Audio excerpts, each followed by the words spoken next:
A hardworking teenage janitor, Liam Grayson, is falsely accused of stealing expensive watches by his ruthless boss, Charles Hayward, who uses his power to humiliate and frame him. Hayward's actions seem calculated and cruel, designed to crush Liam under the weight of a crime he didn't commit. But Liam's determination to uncover the truth reveals a shocking secret that turns the courtroom and Hayward's lies upside down. You won't believe the twist that exposes the real culprit and proves that justice can triumph against all odds. 16-year-old Liam Grayson was no stranger to hardship. After school, he hurried home to help his mother, who was battling a chronic illness and relied on expensive medication. In the evenings, he would pull on his worn jacket and head out for his late-night shifts at Hayward and Partners, a prestigious law firm. His job was simple but grueling, cleaning empty offices after the lawyers had left. Liam didn't complain. There was a quiet pride in knowing he was contributing, no matter how small, to a place dedicated to justice. But beneath the surface, the world of justice he admired was far from perfect. His boss, Mr. Charles Hayward, was a domineering man with piercing blue eyes and a voice that cut like steel. Tall and always impeccably dressed, Hayward carried himself with an air of superiority.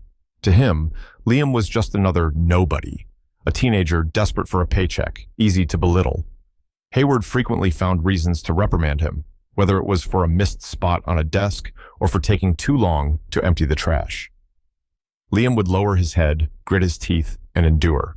He couldn't afford to lose this job. One evening, as Liam was dusting the large mahogany table in the conference room, the door slammed open with such force that he dropped his cleaning rag.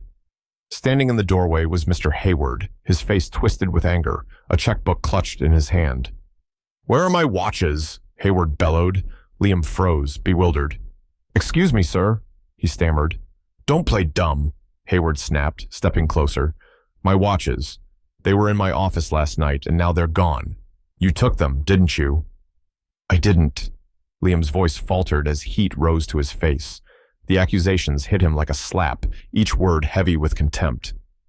"I knew I shouldn't have trusted someone like you," Hayward sneered. "Some poor kid looking for handouts, thinking he could get away with stealing from me." His words dripped with disdain. "I'm calling the police." Liam opened his mouth to protest, but Hayward had already pulled out his phone. A small crowd of late-working employees gathered in the hallway, peeking in with expressions ranging from curiosity to judgment. Whispers began to ripple through the room. No one spoke up for him. Minutes later, the police arrived. The officers approached Liam, their stern faces only amplifying his growing panic. He tried to explain, tried to say that he'd never even entered Hayward's office without permission, but his pleas were drowned out by Hayward's commanding tone as he recounted his accusations. The officers moved decisively, handcuffing Liam in front of everyone. His heart pounded as they led him through the office, past the glaring eyes of his co-workers. He could feel their unspoken judgment like daggers piercing his back. As the police car pulled away, Liam caught one last glimpse of Hayward, standing at the firm's entrance, arms folded and an air of triumph etched on his face. For the first time in his life, Liam felt a helpless rage burning within him. But deep beneath that anger, another emotion simmered, an unshakable resolve to prove his innocence. The world seemed to have turned against him, but Liam wasn't ready to let it break him. The days after his arrest were a blur of shame and whispers.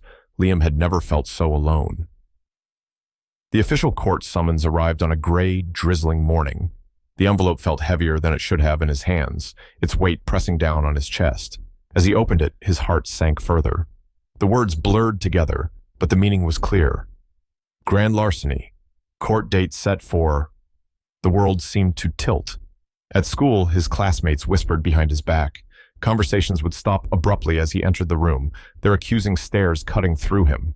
Even his friends, those he thought he could rely on, avoided him now. One by one, they offered excuses, their unease palpable. Liam could feel the stigma sticking to him like a shadow he couldn't shake. At home, things were no better. Their neighbors, who had once smiled kindly at him and his mother, now seemed to look at them with suspicion. Liam overheard Mrs. Callahan from next door muttering something about bad upbringing as she passed by their house. He clenched his fists, but said nothing. What could he say? The only light in his dark days was his mother. Despite her frailty, she refused to let despair take hold. "Liam," she said softly one night as they sat at the kitchen table, the untouched dinner between them. "You have to fight. If you know the truth, don't let them take it from you. Stand for it. The truth always wins in the end." Her words stirred something in him, though he still felt the crushing weight of the odds stacked against him. He had no proof, no one willing to vouch for him. His court-appointed attorney, Mr. Reed, was a tired-looking man who barely glanced at Liam during their first meeting. "Look, kid," Reed said, rubbing the bridge of his nose as he sifted through papers. "This isn't looking good. Hayward's a respected man in this town, and his security guard backs his story. If we don't get some solid evidence, you're going to have a hard time convincing a jury." Liam nodded numbly. He wanted to scream, to tell Reed he wasn't just some kid. He was someone who had been wronged. But he swallowed his words. What good would it do? The day of the trial came too quickly. Liam sat stiffly in the courtroom, the eyes of strangers bearing down on him from the gallery. The polished wooden benches and the judge's imposing gavel made him feel small. Across the room, Hayward sat with an air of confidence, his lawyer leaning over to discuss something with him. Liam's stomach churned as their eyes briefly met. When Hayward took the stand, his voice was steady, his demeanor calm. He recounted how he had allegedly seen Liam leaving his office late at night with the missing watches tucked under his jacket. His story painted Liam as a desperate thief, and the jury seemed to hang on his every word. Then came the security guard's testimony. He claimed to have seen Liam in areas of the building where he shouldn't have been. Though his statements were vague, they carried enough weight to cast more doubt on Liam. As Liam listened, a lump formed in his throat. Every word felt like another nail in the coffin of his innocence. He could see the way the jury shifted in their seats, their expressions slowly hardening against him. Even Judge Whitaker's neutral gaze seemed less forgiving now. Liam's turn to speak came, and he stood, his legs trembling. He told his side of the story, how he had never even touched the watches, let alone stolen them. He explained that he followed strict cleaning schedules and never entered Hayward's office unless instructed to. His voice cracked at times, but he pushed through, desperate for someone to believe him. By the end, the courtroom was silent, but Liam could sense the skepticism in the air. Hayward's smirk across the room only deepened Liam's despair. That night, lying on his bed in the dim glow of his bedroom lamp, Liam replayed everything in his mind. He thought about Hayward's demeanor, too confident, too rehearsed. Something didn't add up. Then he remembered the way Hayward had been acting strangely over the past few weeks, the rushed conversations on his phone, the late hours spent in his office even after everyone had left. A flicker of hope ignited in Liam. Maybe there was a way to prove his innocence after all, but he knew he couldn't rely on his lawyer or anyone else. If he wanted the truth to come out, he'd have to find it himself. The first thing he'd need was a plan. The days leading up to the next court session were filled with sleepless nights and relentless determination for Liam. He knew no one was going to save him. He had to prove his innocence himself. During one of his late-night shifts, he carefully slipped into the firm's security room where weeks of surveillance footage were stored.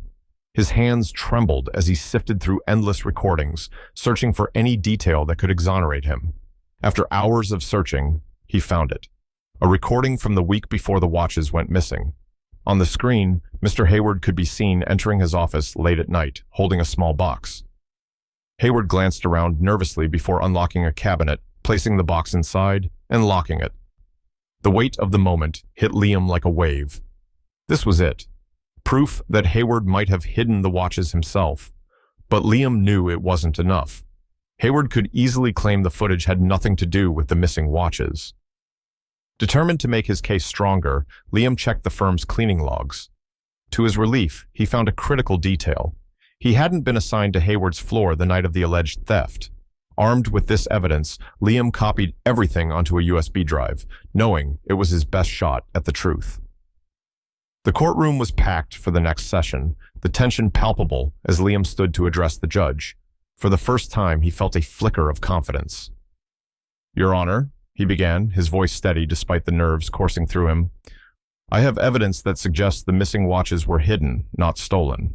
I request the court review a piece of surveillance footage from the week prior to the alleged theft." The murmurs in the gallery grew louder. Hayward's lawyer immediately objected, calling the claim speculative, but the judge allowed Liam to proceed. All eyes were on the screen as the video played. The footage showed Hayward late at night, clutching the small box and carefully locking it in his office cabinet. Gasps rippled through the room as Hayward's nervous glances were laid bare for everyone to see. The jury exchanged shocked looks, their skepticism toward Liam now shifting. "Your Honor," Liam continued, "I also have cleaning logs that prove I wasn't on Mr. Hayward's floor the night he claims the theft occurred." The judge nodded, his expression growing more serious.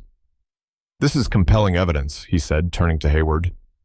"Mr. Hayward, do you have an explanation for what we just saw?" Hayward's confidence faltered. "Those weren't the watches," he stammered, his usual composure slipping. "It was something personal. I don't have to justify myself here." The courtroom watched as Hayward scrambled to explain. His lawyer attempted to object again, but the judge cut him off. "This court will order an investigation into Mr. Hayward's actions," the judge declared. "For now, we will adjourn."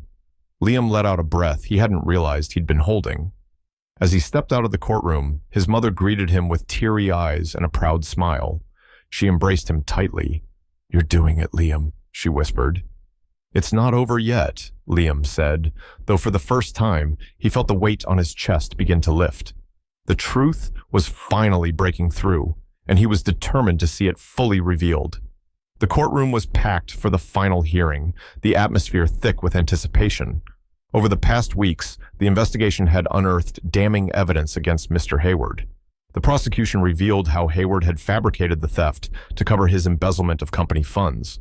The missing watches had been hidden in his office as a distraction from his fraudulent financial activities. When suspicions about the company's finances arose, Hayward sought a scapegoat, someone young, powerless, and unlikely to fight back. That someone was Liam.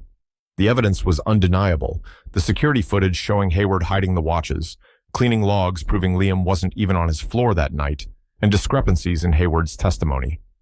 The courtroom was silent as the truth came to light, and all eyes turned to the judge. Judge Whitaker delivered his verdict. "Mr. Hayward, your actions not only endangered an innocent young man's future, but also violated the trust placed in you by this court and your colleagues. You will be held accountable for your crimes." Then, turning to Liam, the judge continued, "Mr. Grayson, this court finds you not guilty of all charges. Your courage and determination in seeking the truth are commendable." The room erupted into applause, relief, and admiration washing over the crowd. Liam turned to his mother, tears streaming down both their faces. She embraced him tightly, whispering, "I knew you could do it." Outside the courthouse, reporters clamored for Liam's attention. "How does it feel to be free?" "What's next for you?" Liam hesitated, overwhelmed, but his mother's steadying hand gave him strength. "I just want to help others who feel powerless," he said simply, his words resonating with those listening. One journalist approached him afterward with an unexpected offer. "Liam, your story is inspiring. I'd like to sponsor you for a scholarship to study law. You've got the heart and determination to make a real difference." Liam was speechless, his gaze shifting to his mother, who nodded with pride. "Thank you," he finally managed. "I won't waste this opportunity." In the final scene, Liam stood on the courthouse steps, the winter sun warming his face. The crowd behind him erupted into applause, cheering for the young man who had defied the odds. His mother, standing by his side, squeezed his hand.